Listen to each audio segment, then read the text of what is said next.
All right, good afternoon, everybody. Welcome to Polaris Trading Group, PTG University's Educational Workshop Series. This will be our last one for 2017, and we'll be reviewing the PTG methodology and chart overview, followed by a Ask Me Anything Q&A.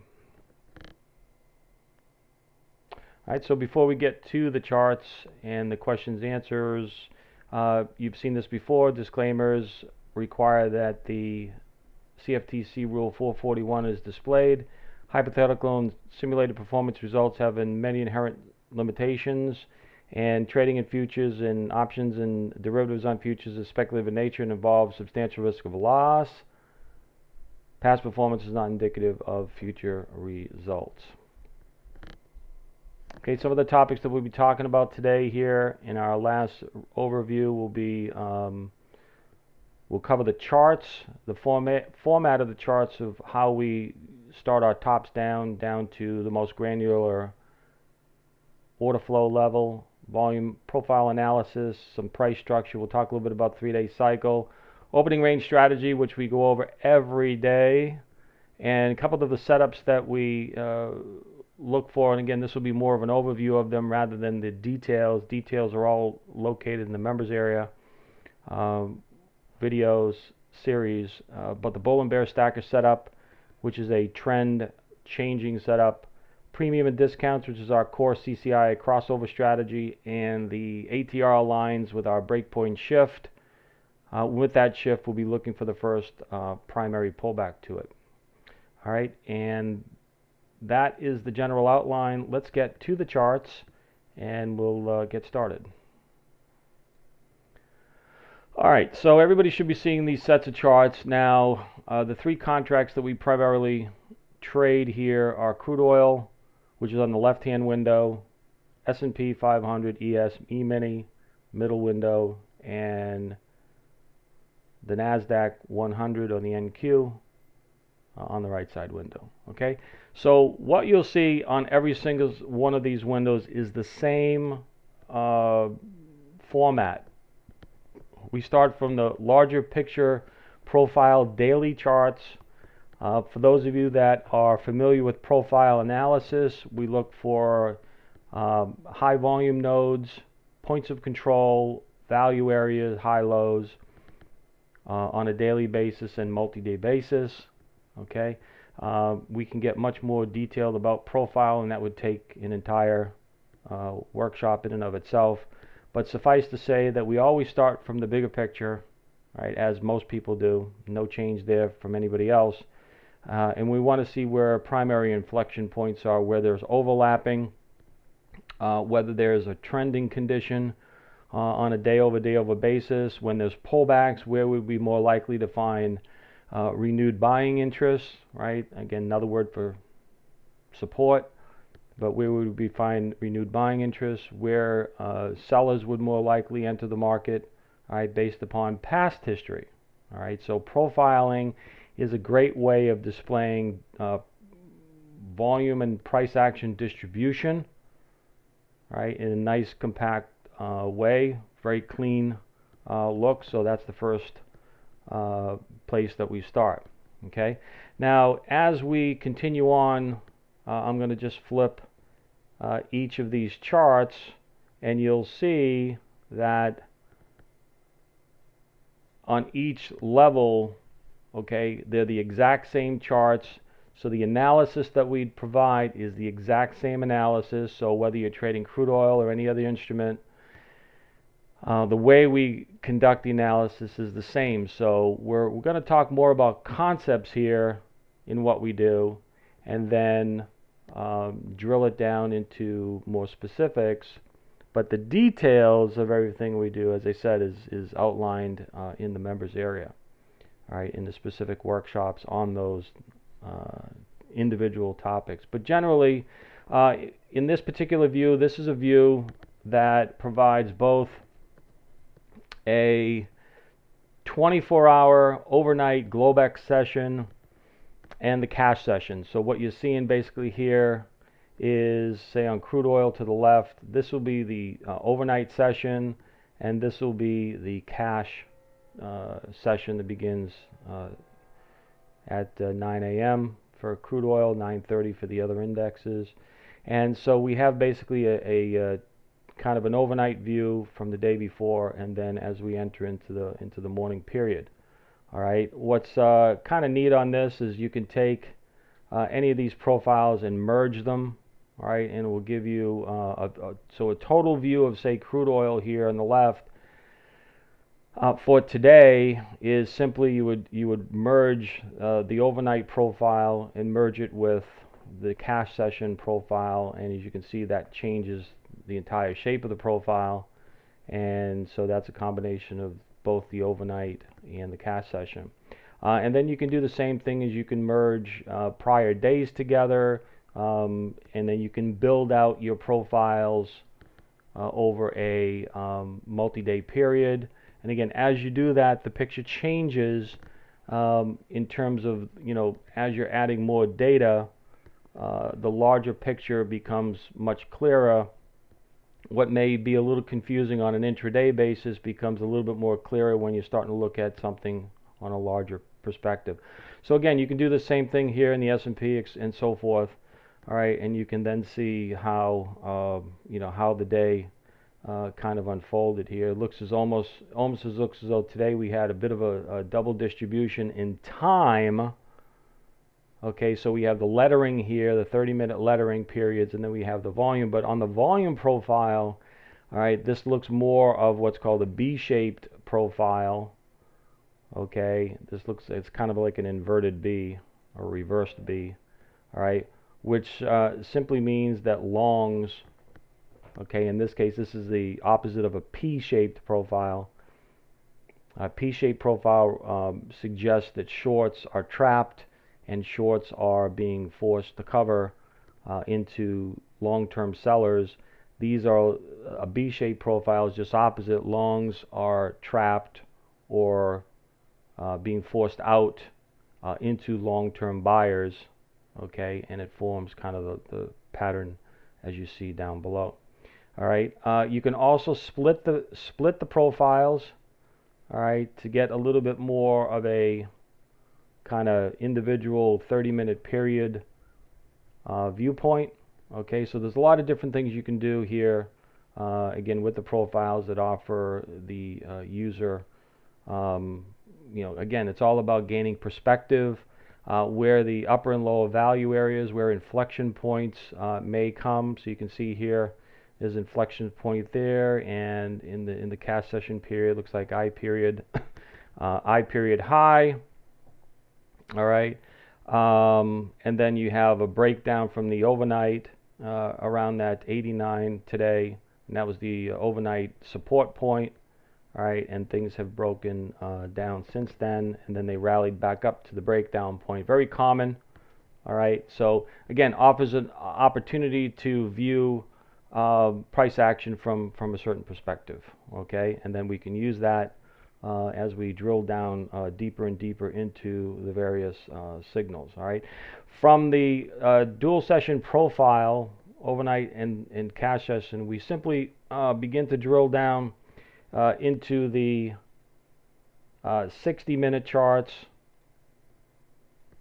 Okay, and again, starting to get a little bit more granular. Right, so once we have a perspective of the profile. Now on this particular chart here, what I've done is on the far right price axis, I've created a 5-day profile, a continuing 5-day rolling profile, and then that's attached to the price ladder. And then the inside profile is the current day. So we can see what the current day is doing relative to the 5-day value area high, value area low, midpoint, etc. Again, giving you some perspective there, all right, that you may not otherwise have. Okay, 60-minute bars, just typical candle bars, nothing special there. All right, you can see on the far right what I've done is I changed the chart type to a line on close chart. Now again, a line on close chart, a lot of big money managers and institutional type traders use a line on close. What that does is they want to see where the price closed on that period. So 60-minute period in this in this case. They believe that the closes provide a truer picture of support resistance areas, all right, rather than the tails. All right, the tails can be pretty dramatic, but it's really and again, volume is traded on those tails, but typically there's not a lot of volume. Tails are important, right? They're also called wicks. And they are important because they do give some market information about the action of the participants at that point. But again, more of a kind of a short-term, read. But on a bigger picture, most big institutional players want to know where the true support resistance areas, and that they typically use a close of that period to determine, whether a violation or a penetration of a level is has been violated, and if action is warranted. Okay, the profiles here are simply they're day session profiles every 30 minutes. So if we go back to the crude oil profile for a second, all right, this is a typical profile. All right, we have each letter is 30-minute periods. That's standard, and we have a volume associated with it, volume profile. So there's two profiles. Some people like the what's called the traditional market profile, which is the lettering. I prefer the volume profile, but using them together can give you certainly a better combined position, all right, or condition and price. Now, what you'll see on the 60-minute charts. Now, if you have the 3-day cycle spreadsheet, you also have the ability to post the 3-day cycle targets on your charts directly through an indicator that Rich provides. Okay, and what you'll see simply here is you'll see these levels here, these dashed lines. These indicate, like, you'll see the average 3-day cycle rally target, possible high, okay, possible lows, and cycle day 1 low, etc., etc. So all these are posted directly on the charts. It's part of our 3-day cycle analysis, which again is subject to an entire workshop in and of itself, which, by the way, we have 2 of them for free public viewing on the website. So feel free to jump on the website and watch those videos, all right, on the 3-day cycle. All right, in conjunction with the 3-day cycle, all right, we also have the 3-day central pivot zone. So the 3-day central pivot zone, all right, are these magenta zones here. Now, what the central pivot is the high plus lows, high, low, close divided by 3. And then that's on a daily one. And then we do a simple rolling 3-day average of them, of the 3-day, of the pivot and the midpoint. The midpoint is the 50% point of the day. And that forms a zone. Now, what the importance of this is simply is, and what we use it for, is the big institutions will, again, since I'm from the institutional world, in my previous career, I've learned a lot from them and what they look for and how they use, certain things and how they read certain price action. But the 3-day central pivot is more of a kind of a proxy for them for trend conditions. All right, so it's really important. And if you consider the pivot point of importance, which most people do, a 3-day pivot plus, in addition, the 3-day midpoint, which is the 50% point of the day, forms this zone. So it's really quite an important zone to consider. And again, looking at the S&P here in the middle, you'll see that instead of using a moving average, which common folk kind of do, and there's nothing wrong with that, but using a pivot point analysis for proxy for trend actually works out quite better. Okay, so let's see. And again, same thing for the NASDAQ over here on the right. Again, you can see how every time price kind of pulled back into that 3-day central pivot zone, prices found support there. So that's part of the analysis. Again, bigger picture analysis. but it is important to understand. All right. Now, on the middle chart here, you'll also see the what's called the high of day, or HOD ATR, and the LOD, lower day ATR. So where we get this is from the website. All right, you'll get, we calculate on a daily basis the 10-day average true range. Now, we do a lot with the average true range in our methodology, and again, we find it to be of vital importance. And what we do is we calculate the 10-day average true range, all right, for all the instruments here, and I'll bring up the chart. You can find it on the website. Okay, under the trading tab and the PTG daily range calculator. So this is a free calculation for all. All right, and you can see we have 6 folks looking at it right now. So if you logged onto the website and went to that, all right, you'll see, and this calculates basically the what we call the bullish ATR and bearish ATR targets. All right, and from the 24-hour high-low range, and then it's projected. So for instance here, how you would read this is the 10-day average true range in the S&P is 14.7, and if you were to take the overnight low, ONL at 26.79, so that means it's a 24-hour low, add the 1470, which is the average true range, and it gets us 26.9370 as a target. And you can do the same thing from the high to get to the bear target. And then we measure 75% of the range in the adjusted column, and we also adjust it to the midpoint of the opening range. Okay, so again, same type of calculation from the high-low of that period, and it gives us some projected high lows.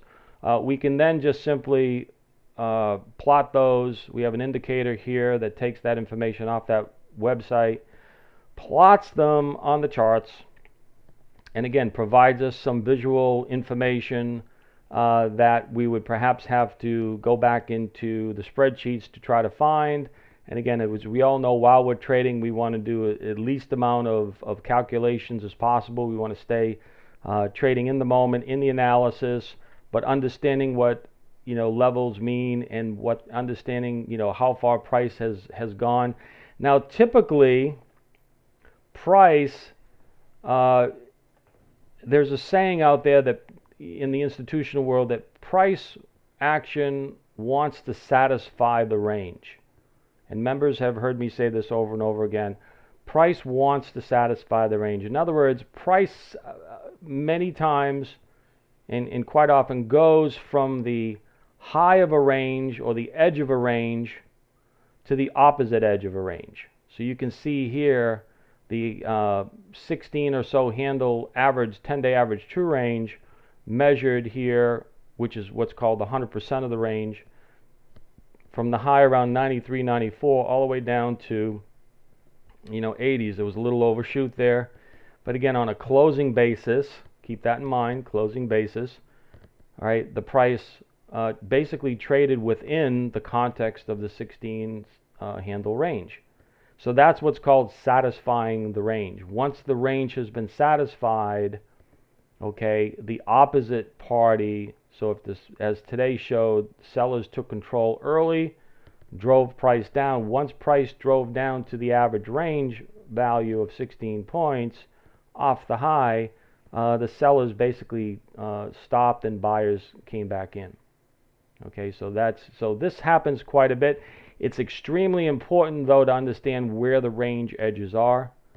They can provide tremendous opportunities for us to trade, and many times reversal points. Okay, nothing is set in stone, but they are quite important. Okay, so again, it's free access on the website on that to get to the 10-day average true range calculator. So by all means, do so. Okay. Okay. The next chart we're going to look at is 5-minute chart. We call this our balance chart. The balance chart simply means there are some components of the volume profile, etc., that come into play here. Okay, and so we use the balance chart to calculate a number of different levels. Now there's a lot of levels here, there's a lot of lines. You do have the ability, all right, to clean things up. So if, like for instance, on the S&P chart here in the middle, if we wanted to hide the 3-day cycle lines, which are currently showing on there, okay, we can do so, and all of a sudden you'll see that the chart gets to be a little bit cleaner. Okay, but again, as you remove items, okay, they may be items of importance that can help make a decision for you.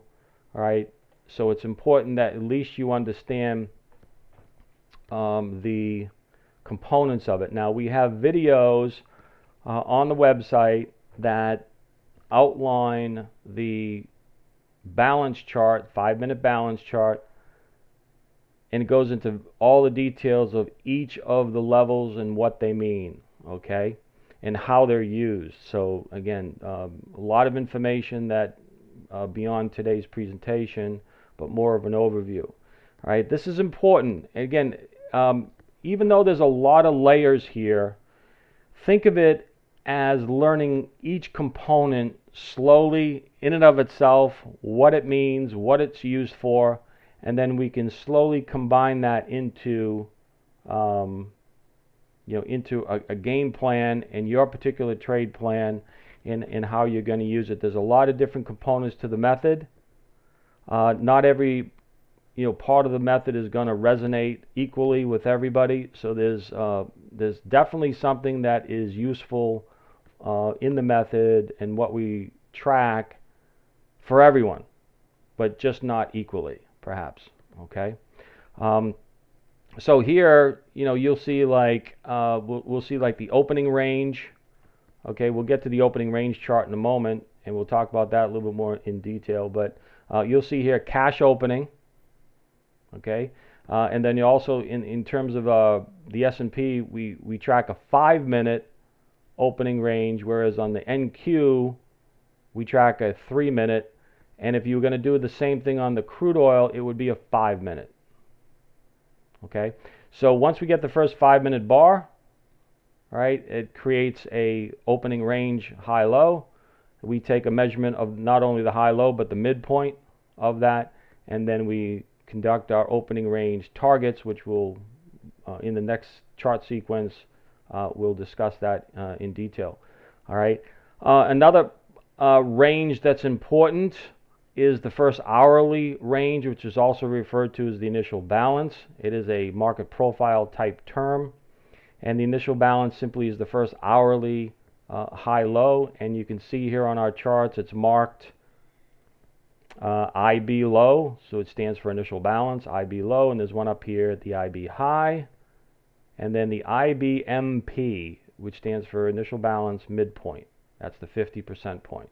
Okay, so high, low, midpoint are like the compass points for us in trading, similar to north, south, east, and west. High, low, midpoint of any range is the primary 3 points that we focus on. It doesn't matter what range it is, always think about measuring out the high, low, and then the 50% midpoint. Okay, that will guide you quite a bit. Is price trading in the upper part of that range, and is price trading in the lower part of that range? All right, and again, it will, think about another way of looking at that would be, like if you're like in the blimp over a football game, over a football field, and you have the high and low as the goal line, and you got the 50-yard line. Okay, where is the team viewing it from above? Where is the team on the field? Is it above the 50-yard line, right, or below the 50-yard line? So that's the midpoint. Okay, so you can get a sense of what the market is more, the tone of the market based upon how it's trading relative to certain ranges. Okay, you can compare it to the prior day's range. Where is today's range relative to the prior day's range? Where is so we're on Wednesday today. So where are the first 3 days of this week trading relative to last week's range and last week's midpoint? Okay, so again, you can do the same analysis, right, but different time frames, but the analysis is the same. So what we want you to do is think about the analysis, which then can be applied to different time periods, right, the exact same way. And then what we have on here is some targets. So the initial balance target 1 and the initial balance target 2. Okay. You can also layer the 3-day cycle, as we saw off the 60-minute charts on here. You can do, again, a lot of customizing.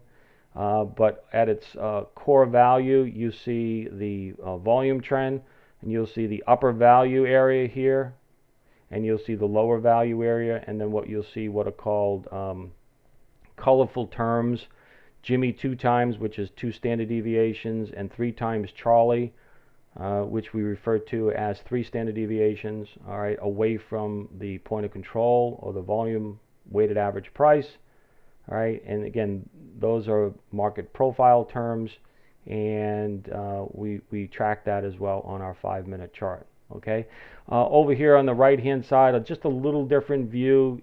You can see the value zone a little bit more colorful. The reason why I put it this way is just to demonstrate that with Sierra chart, the versatility is almost unlimited. All right, again, we have the 5-day and then the cash session VWAP, or excuse me, volume profile there. I've also overlaid, we have a Murray math. All right, again, it's just another kind of component to what we do. And again, if you're going to learn our methodology, you don't have to learn it in, totality. You want to take short bites. If you take a bite of a submarine sandwich, I don't know, some people call them submarines, some people call them heroes, some people call them hoagies, whatever, depending on what part of the country you're living in. But again, you know what I'm talking about. How do you eat, a submarine sandwich, right? One bite at a time, not the whole thing. You don't just shove it down your throat. Same thing here with trading. You got to take it in small bites. All right. Enjoy the flavor of whatever you're learning. All right. So we have a lot of different tools that are at your disposal. Things that you perhaps have never even thought of, or have never been exposed to, or maybe have come across but not really had any real contextual work with it. Okay. We offer a lot of different tools, all right, that can help give us perspective on what's happening in the market. Okay, not one tool is more superior over another.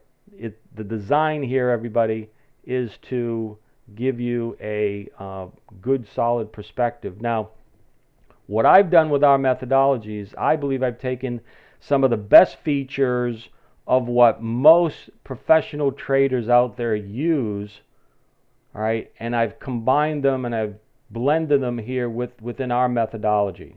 Okay, I come from the professional trading world, the investment banks, hedge funds. I know what a lot of people look at out there, what they use. They use different tools at different times.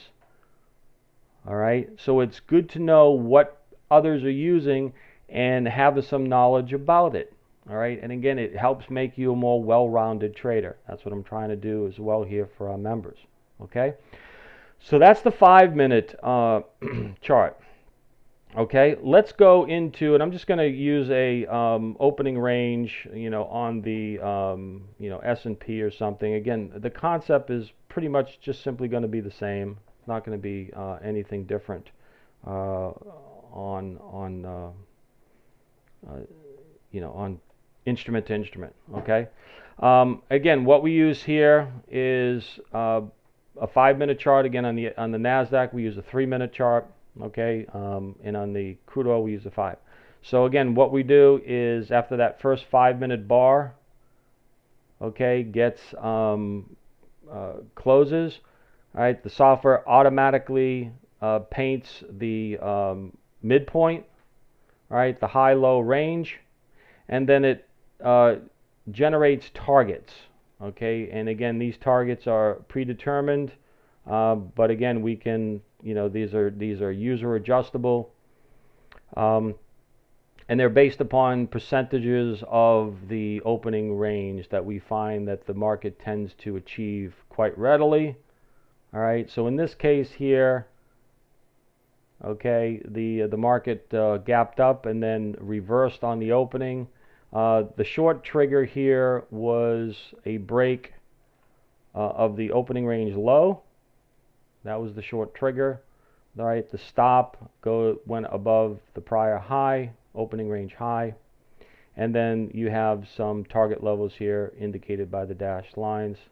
Okay, this was the cash close of the prior day. All right, this was actually yesterday's cash close. And then this is the current price line right here, right at 81.50. All right, so you can see that it blew right through the first two targets and ultimately went down to the last target. So again, we walk through this every day. This is our first initial trade. It is a momentum trade. It is a non-structural trade. All right, and again, this particular opening range strategy trade is not for everybody, of course. But it does offer the first trade of the day that has some high potential, energy. Think about it as, a nitro drag racing car, right? That's just so pumped up and ready to go, all right? And as soon as you, release it from the gates, it's going to take off. So it has a lot of high energy. It's not a structural trade. Right, a lot of our traders like trading more structure, more consistent, patterns. This is very much a momentum trade. It has a very good track record. The idea of the opening range, and again, in our membership materials, is some detailed information about it. But the opening range, the statistics for the opening range show that. I believe it's somewhere in the high 70s that the high or low of the day is going to be within 5% of the day's range, high or low range. In other words, we don't know what it's going to be, in other words, what the range is going to be, but the opening typically is within 5% of the high or low of that day. 73% of the time. Okay, so if you think about that, trading the opening, there's a lot of folks that trade the open that try to position themselves, at the opening, long, short, and looking for, a directional move for that day. All right, whether up, down, reversal, close the gap, gap and go type of thing.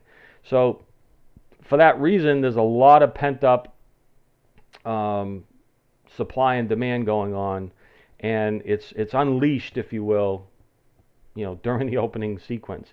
Now, again, on the S&P, we use a 5-minute chart, and the NQ, we use a 3-minute chart. And it is a very high nitrous oxide, type time of the day. All right. Now, that brings us to. And again, this chart is equivalent. You can use it for the opening range of the NAS or the crude oil. Again, same thing. You just have to set it up for that. And then we get into our execution charts. Now, on our execution charts, we use a few different charts here, and none is not necessarily better than the other. On the crude oil, we use a 500 tick chart, all right, a 500 tick chart. On the S&P here, we use a 750 tick chart, and on the NAS, we use a Flex Renko, a 6.3 Renko on the Sierra chart here platform. Okay, so what we're looking for on each of these. All right, in our signals, we're looking for what we call discounts or premiums or bull and bear stackers. Okay, so the first category is the bull and the bear stackers. Okay, and again, you can see the signals here. All right, on the screen it says bull stacker. Now again, a bull stacker is there's a whole workshop on the bull stacker, bull and bear stackers, in detail. But what a bull or a bear stacker basically is a trend changing or trend continuation type pattern. All right, typically when the markets are in the process of shifting from a bearish to a bullish and vice versa, we want to know at what point is the market fully aligned in that direction. So the market tends to go through a transition period, right, between bull and bear and vice versa. Not too long of a transition period intraday using tick charts, but nonetheless a transition period. And it's when we get these final bull and bear stacker signals that tells us that the market has fully shifted. Okay. Now you'll see here the beginning of where the text of the bull stacker begins is really the beginning of where it begins on the chart here. All right, so where the green bars here change back to blue, you'll get a signal that says bull stacker. Okay, and again, it's at this juncture that the market is considered to be in a full uptrended condition, or downtrend in case of a bear stacker. Let me show you a bear stacker formation, a nice clean one. All right, here's a couple dirty ones. Let's see. Trying to find you a good clean one here. Here we go. Give me a sec. All right.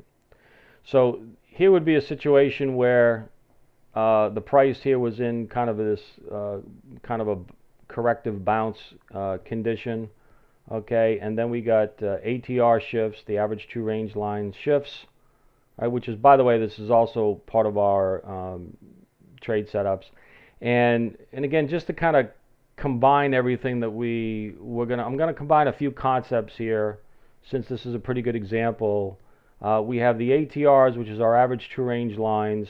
We have the bull and the bear stacker trade setup. We also have premium or discount setups, in this case the premium signal, and we also have what's called the first pullback. So there's a lot going on here that I think this offers a very good example to kind of tie things together. First off, when the market is in a trending condition, up or down, all right, at some point the market's going to reach, a barrier, okay, where it's not going to go any further, and sellers come into play. All right, so we're going to talk about a bear stacker shift, and everything we talk here is simply reversed rather for a bull stacker. Okay, so you get an uptrending condition, everything's in good shape, but at some point the market finally hits final target or X resistance, and the market decides it wants to shift. Sellers come into the marketplace and come back. So the first thing that generally happens is you got, again, price is the arbiter. It's the fastest. It's everything. Okay, but the signals that we have are once the market breaks through an ATR level. An ATR, again, is an ATR structure line, average true range structure line. So the bullish ATR line structure is this white one. Okay, once price breaks down through it, as it did here on this day, okay, it shifts the ATR. In other words, it's what we call a break point. Okay, so the break point happens, and there's a shift in the underlying price action. Okay. By the way, we can display the break points. I don't have it displayed on here, but we can go into the ATR lines. Okay, and there's a setting in here: extend lines at break. Okay, it was originally set to 0, so we'll put yes on there. So when we put yes on there, let's see, why not let that take? Extend lines at break. Okay. Let's see, skip zeros. That's strange. That should have changed. I don't know why it didn't. Okay, hold on a second. Oh yeah, I'm sorry. Thank you, Sam. All right. Okay, yeah. Number Number of lines. Thank you. I forgot that. There we go. Number 1. Perfect. See? Members help out dramatically. Okay, how come that didn't shift? Uh-oh.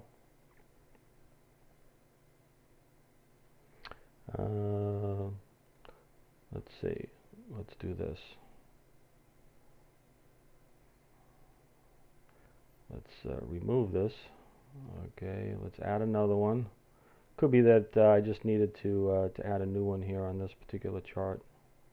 So I'll show you how to do that. So ATR, you can change that. Okay, we're going to make it 5. All right, extend lines at break. Okay, we're going to make it white. All right, and we'll make it yellow that we had before. Okay, very easy to do, by the way. And we'll make sure we put this on 1. All right, let's see if that works this time. Oh, okay, I must have a bug in this one. All right. Let's just move on. I'll get back to that in a second. It looks like I might have a bug for it. Okay, so in other words, there's a breakpoint line. And what that really looks for is like this. Okay, it just actually extends out the breakpoint. What that simply means is there's a change in the shift in the breakpoint of the ATR, and then what happens almost simultaneously or very close, you'll get what's called a bear stacker condition. So the change in the condition in price action, so it goes from a bullish stacker here to a bear stacker there, and that generally is going to occur at the breakpoint area. All right, and what this simply means is all the buyers that were there, we don't want to buy this anymore. Okay, we want to trade this from the short side. This is like a seismic, like an earthquake, a seismic event, tectonic plates, boom, boom, boom, hitting each other. Okay, so what we want to do, right, is we want to stay now on the side of the new developing trend. And again, we're going to have our greatest success, right, trading from early in a new directional trend, not later, way down here, although we could have some marginal success at that, trading from the short side. We want to get the first, what we call the first pullback, okay?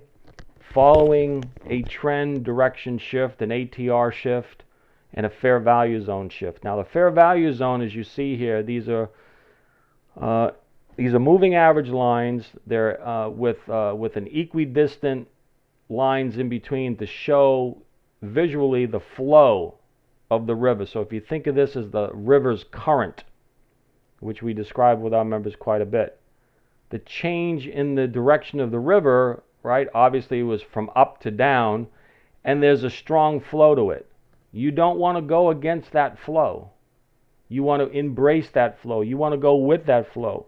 It's going to be the path of least resistance. Okay? Stay with the flow of the river.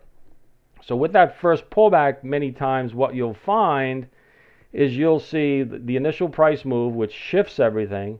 Then you typically see a little bit of a pause or a little bit of a pullback, all right, before a continuation on in the direction of the break.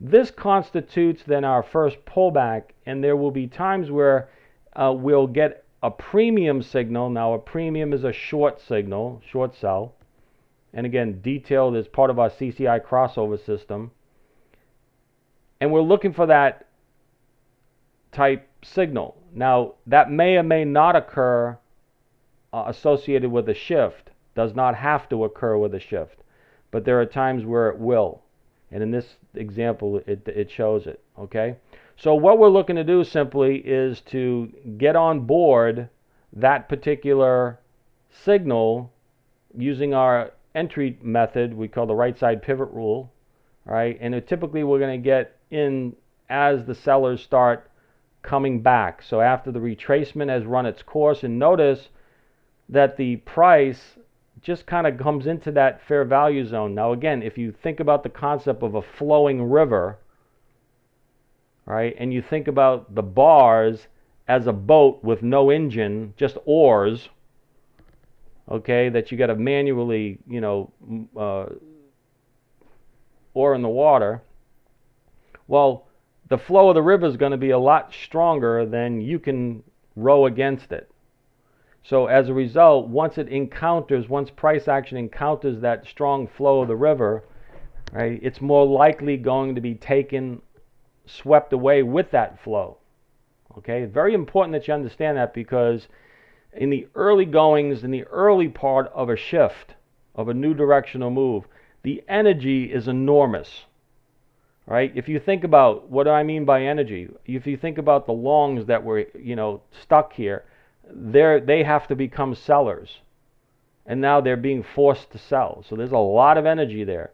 And you got new shorts that are, looking to initiate positions. And so there's new sellers coming in, and there's everybody else looking on the sidelines at the action and say, hey, I want to get involved now. And then, all right, I want to short them. So it just creates more selling. So there's a lot of energy there. Okay? This first pullback trade, everyone, by far is our bread and butter trade.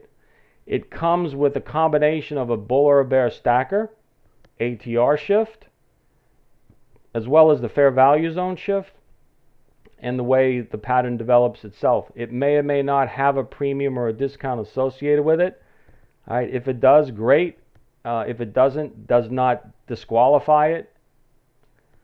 Right? So our first pullback trade, as this is described here and shown, is our best, what we call our mandatory trade setup. It occurs on all charts, whether it's a Renko chart, whether it's a tick chart, all right, time charts. It can, a little bit more elusive sometimes with time charts, but using the tick and Renko charts work extremely well. Okay? When would you have gotten on the bear stacker there, or would you have? Yes, we would have. So here's the thing about, and that's a great question, because with a premium or a discount, it's well defined, right? And it has a specific bar, as you can see, where the arrows are pointing to. Same thing with a premium or a discount. There's a specific bar. With a bull and a bear stacker, there is no such bar. Okay? It is a condition in price. So it's a change in the direction of the trend, right? It is this one actually happened a little bit quick. Sometimes they're a little bit less acute. But generally they're a transitional change. And once that has occurred, so let's just assume that this premium was not here, for an example. Okay, so even though it's there, we would still look to enter it in the very kind of the same way. All right, what we're looking to do is understand that the fair value zone now has shifted. Now again, keep in mind, you're not going to get it on the break, right? When this first downdraft in price occurs, you're not going to get on. Now you can say, well, the bear stacker occurred on this first red bar. Could we have gotten in on that? Unlikely. All right? Like with any signal, we need to have the signal. We just can't anticipate that that next bar is going to be the signal. Okay? Just bear that in mind. All right? With any of the signals that we take, the setup has to occur. But once the setup has occurred, we know then what we want to do. All right, we want to get on board a developing move. Now, keep in mind, this is not the end of the trade. This is the beginning of a trade. This is the beginning of a sequence. All right, this is not the end of the sequence. This is the beginning of a move. All right, and that move can typically, at particular points in the market, can be significant. All right, whether it's NASDAQ, S&P, or crude oil. So we're looking for something that's structural, seismic, as I said before, all right? So getting on, a lot of people get caught up in what price do I get in on. In a case of a bull bear stacker, what we're trying to do is we're trying to get in on as close as we can, all right? Notice the terms we're using, right? I'm using as close as we can into that fair value zone. But price may not ever get near that fair value zone, okay? it may just start running and running. Now we have what's called the lead line, that little red dotted line there that you see. Okay, that's the lead line. All right, that's the most sensitive moving average. It's a 13 exponential moving average. Okay, pretty much anywhere, you know, assuming we don't have, let me just clean up the chart just for a second to make it a little bit more legible. All right, again, assuming that premium here is not there. Okay, thank you, Barbara. All right, Merry Christmas. Assuming that premium is not there, right? Anywhere in this area, I would say, okay, is good to execute the trade. Now, where would you put your stop? Remember, I'm not giving you a price. I'm not giving you a specific bar. All right. If you can get, you know, somewhere in the value zone, right, that river area, all the better too. But so I'm giving you some leeway to enter the trade and not get stuck on a particular bar. Here's what you need to do though. The question is, well, where do I need to put my stop? You know, how much do I risk? Well, the risk factor is going to be yours, you know, particularly, but generally speaking, on crude oil, for instance, a typical stop anywhere from 10 to 20 ticks. Okay, so where you want to put your stops, I'm going to use a couple diamonds here. Okay, so let's just assume, using the right side pivot rule, we sell one right around, you know, 56.50. Okay, that will be an entry. You see the stop point right here, the ATR stop right directly above it? That's where you can put your stop point. Okay, directly above it, where the ATR is. Because it's unlikely that the ATR is going to get violated. In a case like this, it's very unlikely that's going to get violated. Okay? I've seen thousands of these formations, and honestly, I truly cannot remember in something like this it ever getting violated. All right? Now, what you have to determine, of course, is, you know, the entry, you know, stop, you know, and you know, whatever the value of that is, right? But generally speaking, it's going to be between 10 and 20 ticks. Now, what I say about these stop points, this is what I call the maximum allowable risk per contract. So if it's 10 ticks, it's $100 per contract. If you can risk 200 and you want to risk 10 ticks, then that's $200 risk for you, okay? If you want to risk 20 ticks for that same 2 contracts, so that's a $400 risk, right? So you have to calculate what your risk per trade is going to be. But I will say generally, it's going to be around, for crude oil, it's going to be anywhere from 10 to 20 ticks. Okay. Is the close proximity of the bull stacker to a bear stacker that makes me aware of seismic shift or something else? Not necessarily. In this particular case, the close proximity between the bull and the bear stacker of where it occurred, you know, like the text, is not necessary. It's more coincidental. This only means that this shifted a couple times here, and you see these couple little bars here, right? They kind of, you know, different color bars. So that just kind of shifted, you know, bull, bear, back to bull, all in a couple bars. This is unusual. What really matters, the close proximity of the text, no. All right. What really matters here is that you get an ATR shift. Okay. It's the average 2 range lines. That's the shift. Okay. That's the break point. Yeah, the ATR shift, average 2 range shift. Okay. Once they shift, then what will happen is, okay, now the ATR shift and the bull or the bear stacker will not happen at the same time. They'll happen very close to one another, very close proximity. So if we have an ATR shift, but we don't have a bear stacker yet, we're more likely to get a bear stacker very soon. Okay, and then there are times where we'll have a pre-bear stacker, a bear stacker, and then the ATR shift. So again, they're going to be in close proximity. All right, just keep that in mind. But the fact that a bull stacker signal here and a bear stacker signal here, it doesn't really apply. Just focus on the fact that that's where the ATR shift is. Okay, and again, we can walk through this. So this is our first pullback. Okay, everybody should have a pretty good understanding of that.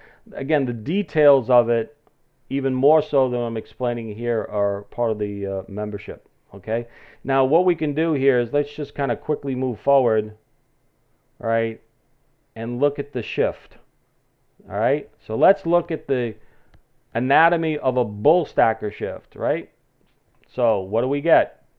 We get an ATR shift.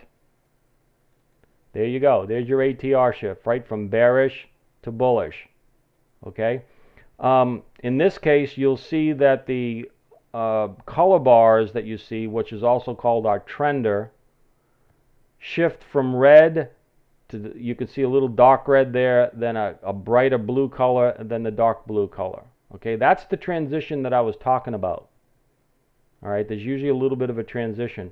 And then as you can see here, the ATR shift happened first, then ultimately you see the bull stacker develop, which is represented by the color of the blue bars, the dark blue bars. Okay, at that point then there's a full trend shift.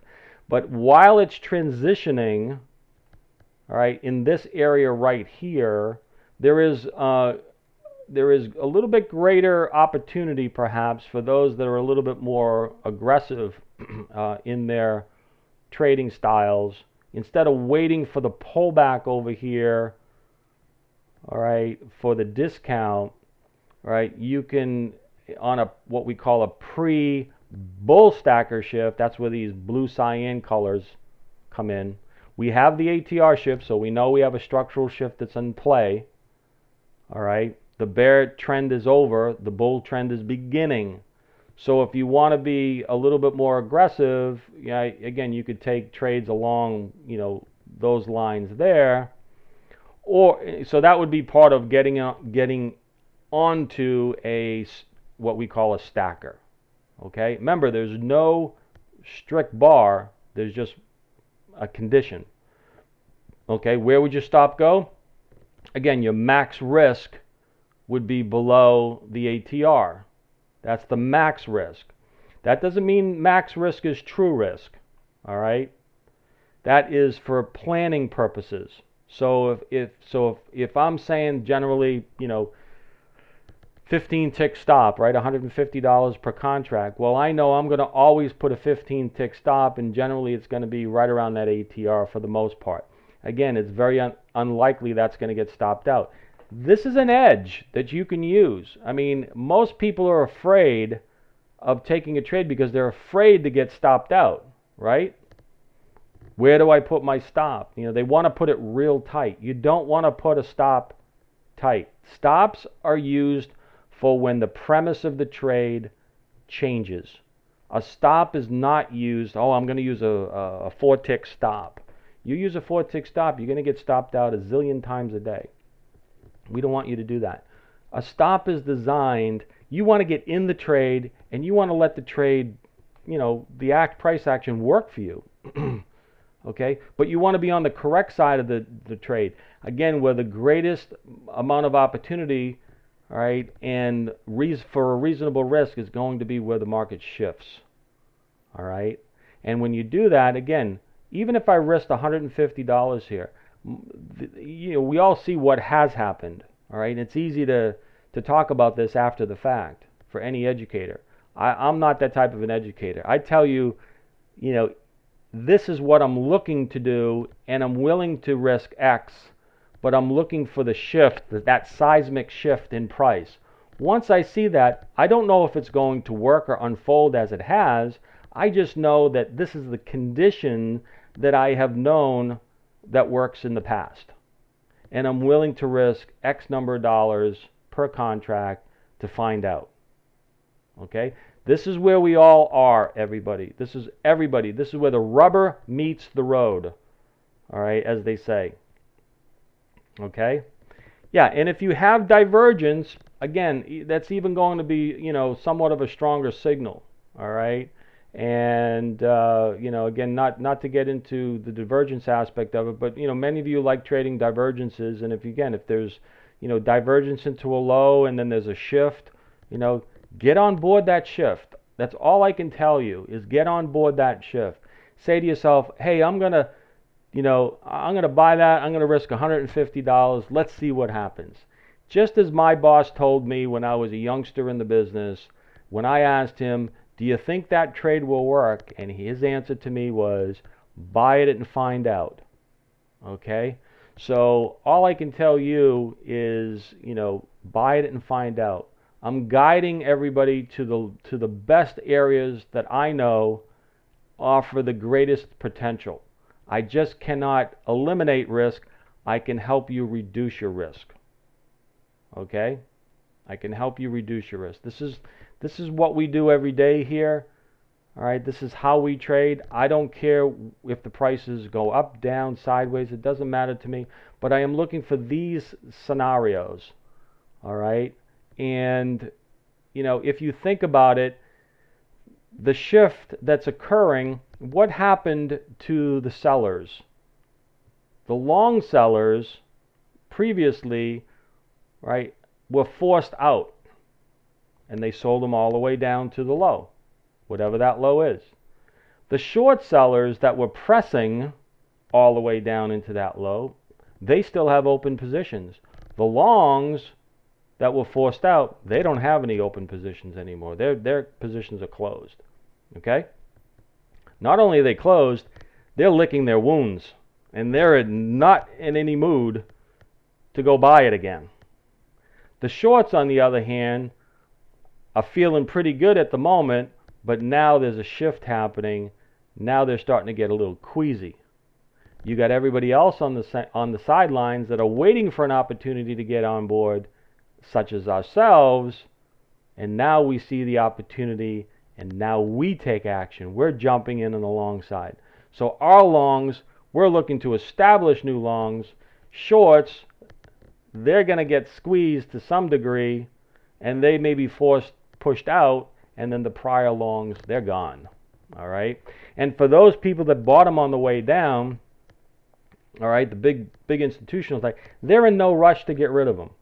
If you think of it, if you bought them on the way down on the left side of that shift, you're not in any rush to get them, to get rid of those. This isn't a game of hot potato. Oh my God, I gotta get rid of this, before it burns me. To the contrary, they're going to hold them, and they're going to force the price, even higher. They may become even a stronger, they may start buying it even higher to force the shorts. There's a lot of games that can be played, but that's another story. Question, do you wait a bit to make sure you're not just in a chippy area before taking a stacker type trade? Do you need a higher time frame chart? You can use a higher time frame chart. It is always good to correspond the tick chart execution. All right, remember, we're looking at a very granular time period here, or size chart. It's best to understand that perhaps this level stopped because there was a larger time frame support point, somewhere in this area. Okay? Follow me? I don't know, but looking at a bigger time frame, go back to the 60-minute chart that we were showing earlier, right? Or a 5-minute chart.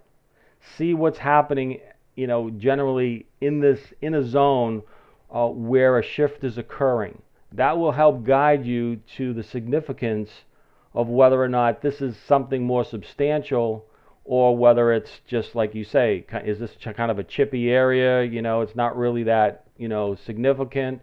If you're in that type of an area where it's really not that significant, then you may find that the shift is just that. It's a choppy shift area. Okay. We want to focus primarily on the major areas. All right. So if this area occurred somewhere in the middle of the market, it may prove to be choppy. Right. If it happened at the edge of a major time frame, significant zone, whether it's on the profile, 60-minute, 5-minute, etc., we may find that this is a much more significant event. Okay, so context and the analysis that you're going into will be probably more of a guide, all right, of whether or not the likelihood of this is going to play out in a more significant larger degree fashion rather than just chipping back and forth, right? Okay, it's hard to say from this presentation of what we're talking about, but I would say always focus, look at a bigger picture, see where you are, what levels are significant, all right, before you take action. Once you have all that analysis done, and it doesn't take that long to do it, okay, and if you're active in trading a particular contract, either with my guidance or your own analysis, we're going to know what areas are more significant than others, and then we'll be more likely to be prepared to take the appropriate action. All right. Now again, this is an area where you can buy the bull stacker in. All right. I'm not saying those are the best prices. Obviously, they would be great. I wouldn't chase after it though. Like if you think about it, once the price has made a move, I wouldn't chase up here. All right. That's not really really all that smart to do. If it kind of runs away and you miss kind of the early part of the bull stacker shift, that's okay. All right. Again, the goal here early on for many of you is recognition of this, seeing it unfold. This is where practicing in the off hours, replay mode, things like that, walking through it like we're doing here, is going to pay dividends. All right. Generally, after that, you'll get some sort of a pullback. Sometimes it's deep into fair value zone. Sometimes it's shallow. Again, the context of the market's going to dictate what it is. You see a discount as such here. Look to play it. Right side pivot rule. Right at the top part of the alert bar, that's where you get the signal on a discount, right? It says 56.46 here. That means that's the high part of that alert bar. So 56.46, 56.47, 48, perhaps 49. I'm willing to buy it. Right side pivot rule. Stop goes below the low of the pivot bar. Okay? And again, same, wash, rinse, repeat. All right? In terms of a question, in terms of what are the stop ticks, all right, for various instruments, okay? So for the, generally speaking, and you may want to write these down, but generally speaking, we use anywhere from 10 to 20 ticks. And what these are called, these are maximum allowable risk. In other words, this is for planning purposes, okay?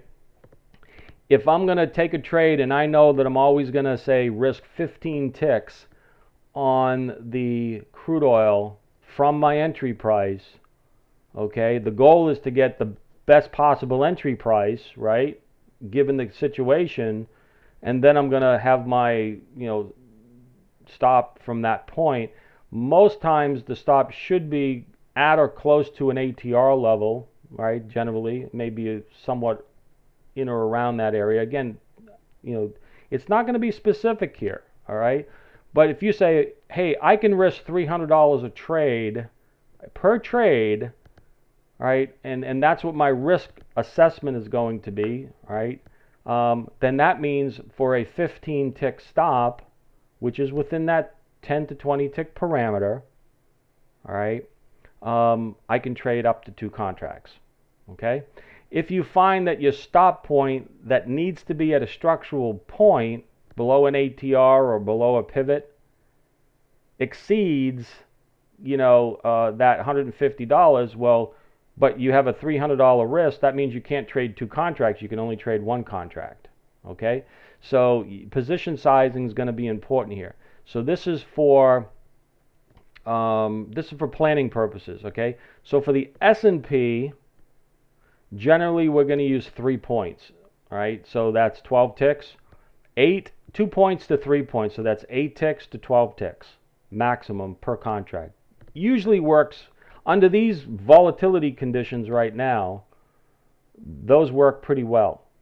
On the NQ, okay, again, we're talking about specific trades, premiums, ATRs, using the reversal bar, all right, right side pivot rule from a specific level, not counter trend trading, but in direction of the primary, direction that we want, at a premium or a discount level, okay? Again, staying in line with things that we look for.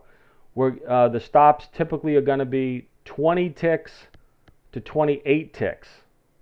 Now, what is that ticks, right? It's $5 a tick, so that's $100 to about $140 or $150, $160, per contract. So what we're doing here is we're trying to keep the risk of, let's just call it $150 per contract, uniform, kind of across all instruments. All right. So 15 ticks, 12 ticks, 28 ticks.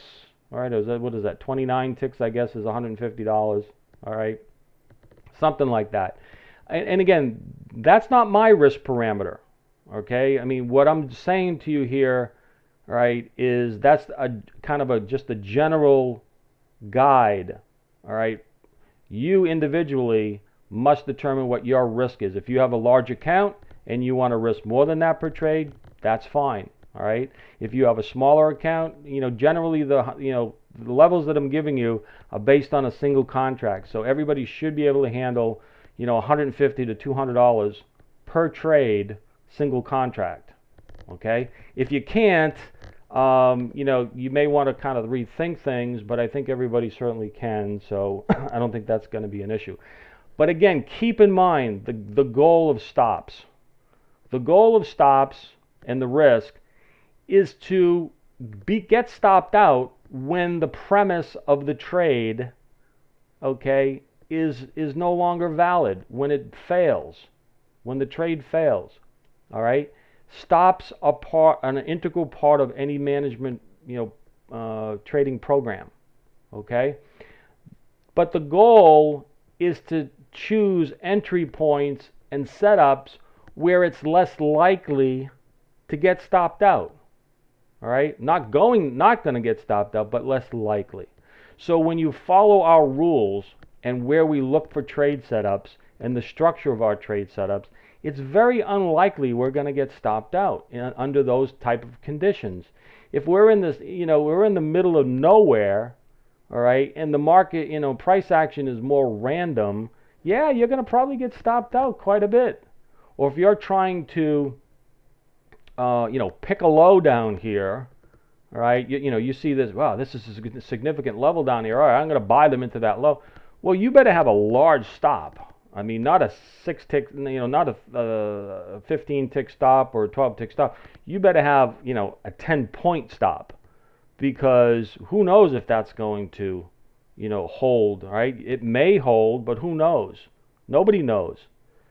Where the balance of probabilities shift, that term shift, right? Where the balance shift is when we get these ATR shifts.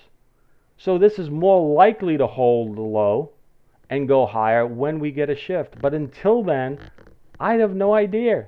And if you're just trying to catch a low, buy a low or sell a high, all right, because it's a major area, all right, good luck to you. It's going to be difficult. You're going to have a lot of sleepless, nights. All right, why did I do that? Why did I do that? Instead, identify that a level or a zone is valid once there's a shift. The market will tell you that. You don't have to guess, right? This relieves you of all the stress of trying to guess whether or not a level or a zone is going to hold. Wait for a shift. The market will tell you. It cannot not tell you, all right? Your job is to recognize that there's a shift ongoing, and we'll discuss it live in our membership. And it's up to you to decide whether or not you want to trade it. I can't tell you to trade it. I'm gonna point it out. We're gonna discuss it. We'll highlight it, and it's up to you. What I'm doing for everyone here, and what we do in much greater detail in our membership for members, membership material, all right, is the details, the real deep details of how to do it, step by step. Okay, this is more of an overview. All right. Next question was, do your tools allow different risk parameters on each instrument, or are they general? Yes, we allow different risk parameters. Okay, absolutely. All right. For instance, specifically to the premium and discounts, okay? We have a position sizing algorithm here where it says max risk defined by, in this case, dollars. You can place your account size. All right, so this is a you know, $10,000 proxy account here on this particular input. Okay, you can risk a percentage of your, so dollars. So the maximum risk can either be defined by dollars or percentage of your account size. Okay, as you grow your account size, all right, what professional traders do is they risk a percentage of their account equity. And when doing that, then they automatically change the position sizing. All right, that account. So I'm going to risk 1% of my account equity. And as they grow, you know, then that 1% of a larger account, all of a sudden, instead of trading, say, 3 contracts, all right, for that 1%, all of a sudden, you know, their account size has grown. Now that 1% can now trade 4 contracts, okay, for the same trade setup. So there's built-in growth ability for that. But yes, there is position sizing, all right, for each instrument. Not, you know, one size doesn't fit all. In other words, you know, if you want to uniformly risk you know, $150 across the board, all right, so if you're going to trade all, say, 3 instruments, you're basically going to be doing 15 ticks per single contract for crude oil. You're going to be doing 12 ticks for S&P. You're going to be doing about 28 or 29 or 30 ticks for NQ per single contract. That will keep your risk uniform. And by the way, speaking about risk, it's really important that you keep your risk uniform. Right? Don't risk $150 on one trade and then you're going to risk $400 on the next. You're going to risk $300 on the next. Oh my God, I'm going to risk $200 on this one. You got to keep the risk uniform. All right? That is what you can control. You cannot control whether a trade setup is going to work. You have control over which trade setups you're going to select, but you don't have control over which ones are going to work. Okay? So it's important that you understand trade selection is important, then trade risk management is important as well. Once you have those two under control, and that's what we have control over, how much you're going to risk, how many contracts, what's the dollar risk, and what's the trade selection.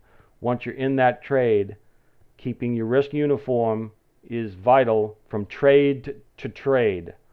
In other words, you risk $150 for trade number 1, you're risking $150 for trade number 12, all right, in the sequence of trades, okay, and everything all the way through.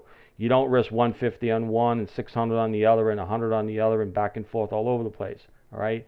That's, you know, you're gonna nail your own coffin if you do that.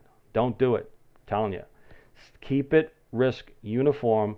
The profits will take care of themselves. You manage the trade selection by how we, you know, our method, and then you manage the risk accordingly to your particular risk parameters. Not everybody's going to risk $150 a contract. I'm using that as an example. It's your responsibility to determine what that risk point is for you personally, okay? But in all cases, all right, you know, you want it, there's a minimum risk amount generally, and that's what I'm kind of using here. The minimum risk is, look, if you're going to play the game, you got to be willing to risk, you know, 100 or 200 bucks, somewhere in that area per trade, right? I mean, again, this is, you know, this is not, you know, kiddie land, right? We're playing, you know, the big stuff, right? But in order, you know, but sim trade this first, okay? Practice, hey, I'm going to do the right side pivot rule. You know, you really have to practice this in sim mode, all right, before you start going into live mode. If you cannot do it consistently in sim, then you're not going to be able to do it live, you know. But if you can do it consistently in sim and you walk through the process, all right, you know, in a riskless environment, as you know, sim mode, you're going to be able to then eventually, you'll know what to do, when to do, how to do it. then when it comes to live, it's like practicing, for the big game day, right? You're practicing, in slow motion, right? You're practicing, you want to make mistakes, in sim mode. You definitely want to make mistakes. You don't want to make that many mistakes, if any mistakes, but you want to minimize mistakes in live mode. So you try to do it in sim mode as much as possible. And that's where you're going to learn. That's where you're going to, get greater confidence in what you do. All right. So guys, unless there's any other questions, that's really the general overview, okay, of what we look for. Again, the primary trade that we're looking for is when we get an ATR shift. We're looking for that first pullback following an ATR shift, and that's a trend train. The bull and the bear stackers are a trend shifting formation, okay. They will happen first, along with the ATR, and then the premium and discount may or may not be associated with the first pullback. As it shows here, it is. There are times where it may not be. That's fine. That doesn't disqualify the first pullback to an ATR. All right. Whether it's on the crude oil here that we're showing, whether it was on an S&P chart, or whether the Renko chart here to the right, it doesn't really matter. It's the same setup. For those of you that have been with us, watching, on a daily basis, the setups, as you can see, are the same. So the goal here, the interesting part of what we do is you can learn the pieces of the method and apply it to any instrument. You don't have to, I have to learn a new method or strategy for crude oil, and then a different and new method and strategy for NASDAQ, and a totally third one for the S&P. Not at all. They apply equally to all. Now, the chart that you use in some of the settings, that will change, but once you have and I've already have them set up for everybody. All right, so there's nothing that you need to do. All right, everything here, if you're a member and you end up getting the software, you get what I have. Okay, we're all our members that use the software are all on the same page. They are all viewing and working from the same patterns. Okay, nobody has anything different than anybody else. Everything in our membership is uniform. Okay, we want to make it as simple and as easy as possible. We want you to focus, guys, on learning the stuff, practicing it, working with it, all right, those type of things. All right, any other follow-up questions or anything like that? Yeah, Sam, we'll get together shortly. All right, again, this is not that difficult, guys. All right, I'm very open, as our members know, with our guests that are viewing this. I'm very open in showing you what we do. And the reason why, I've been doing this for a long time, I have no fear whatsoever that somebody's going to come in and cannibalize what I do. Nobody's going to steal what I do. If you walk away and you learn something and you don't join up to the membership, that's perfectly fine. I would certainly prefer everybody to, serious folks to come in and join up with us. You'll learn a lot more. Staying with the group, okay, is vital. Day-to-day guidance is vital. All right. How many of you have gone to a seminar of some sort? You're all pumped up, and you say, "Yeah, I can do this. Look at this. I just spent $15,000 on software. Yeah, I'm going to do this." And 2 weeks later, you're sitting there saying, "What do I do? What do I do? I forgot what the guy said." Learning trading is an ongoing process. All right, this is not like a one-off. I'm here, God willing, for the long haul, and I'm going to be here, hopefully a long time, and we're doing the same thing day in and day out. All right, love to have everybody that are guests with us here. Give you a quick overview of what we do, and hopefully a comprehensive overview or a clarified overview of what we do. And then again, the devil is in the details, as they say, and that's part of the membership material. Do we need the PTG membership and software? No. The membership is separate than the software, Paul. Okay, so the question is, do you need to get the software, and the membership? Well, first off, I'm an educator. Okay, in order that if you're going to implement anything that we do, you must become a member. Now, the membership, all right, is $600 per quarter, so that's $200 a month. All right, and that's a recurring payment. Right? What you get there is you get the daily trade strategy that everybody receives every morning, and you get access to the trading room. All right, access to me, of course, and you have access to the membership materials that are on the website. We have over 50 other additional videos, which this one will be archived to eventually, as well. All right, to walk through. Okay, specific topics and details of trade setups, etc., concepts on each of those. So you take small bits at a time. In terms of the software, what I do for all new members, and nobody out there does this, I am the only one that does this.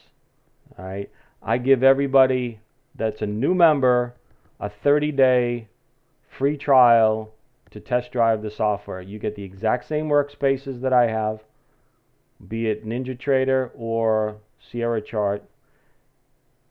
You get 30-day trial to kick it around. All right. After 30 days, though, there's no obligation to purchase it, but it is a separate lease purchase. And in terms of from the membership, so from the lease purchase options are this. If you decide you want to lease it, it's $250 a month for 10 months. At the end of 10 months, there's no more costs, ever.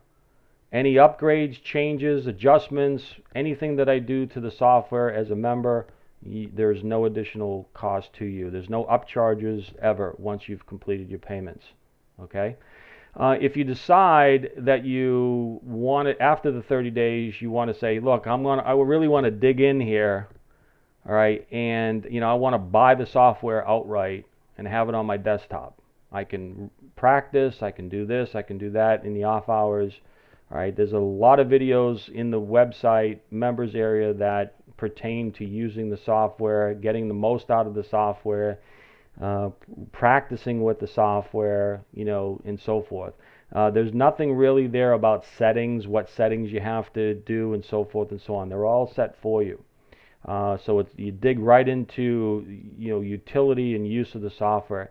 If you decide to purchase the software straight away, I offer everybody a 20% discount, all right, as a member. So instead of paying $2,500, you pay like $1,900 and change, something like that, for a full purchase. So, and again, that is after a 30-day free trial, all right. I have no disappointed customers. Nobody's disappointed. There are people that have trialed it and they didn't get it, or at least have not gotten it yet. That's fine. Everybody's at their own time frame. But I will say that the software will enhance what you're learning as a member. But I will not say that you need the software, nor you're obligated to buy it in any way. Okay? All right. Good question. Thank you. All right, everybody. Let's see. I have a feeling both your membership and the software will pay for themselves. Well, I hope that they do. Thank you for the comment. I do hope that they do. Look, when I started down this road, and you've encountered a lot of folks out there. I'm not going to mention any names. I'm sure you've gone, through the mill. But when I've gone down this road, I decided, when I started developing the software, I didn't develop it to sell to the public. All right, I developed it to sell or to offer it out to members. All right, because I'm using it, they're using it, and and the development of this is extensive, by the way. I mean, you can only imagine. I mean, I don't do the programming. I do the concepts. I have a programmer, which, of course, he needs to feed his kids too. So you know, again, all this has been developed over the course of 4 years plus, piecemeal. Okay, and a lot of it comes from input from our membership, ideas, thoughts, things like that. All right, this didn't just all of a sudden develop one day right out of the thin air. So the goal here was to develop software that is useful to our members, to myself, to members, to what we're doing and how we trade. Okay, I don't go. I have some software pieces that will, certainly is sold to the public, a la carte, but for the most part, some of the key components of the software are not offered to the public, all right, without being a member. Okay, and the reason for that is, it's like, driving a Hemi engine, and you don't know how to drive a stick shift, or you don't have a license, you can hurt yourself. Don't want you to do that. We want to make sure you get the most out of it. And in terms of getting the most out of it, I do think, and members, I'm sure will attest to it. But I do think, this is an investment for you. It's a big investment, and I view it that way. So I want to make sure that members get the most out of what they are using, and it pays for itself. Members stay with us here. They renew, every quarter, and they're only renewing every quarter because they should be making money with this stuff. And if they're not, then there's a disconnect somewhere. All right. We want to continue to give you the best opportunity, the best type of software.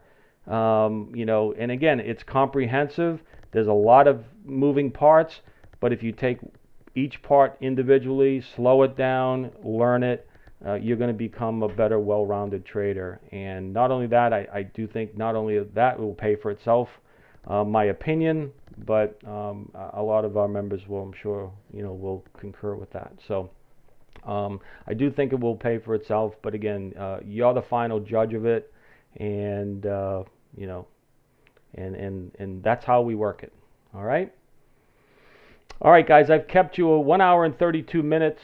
Unless there's any other questions, let's just hang it up at this point, and we'll render the video. We'll have it uploaded to the website, probably by the end of the day tomorrow, and we'll give everybody a link for those that weren't able to attend.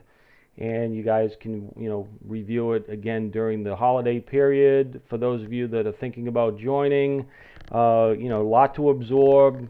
Go back, over it, and see what you think. All right. A lot of trials will be ending Friday.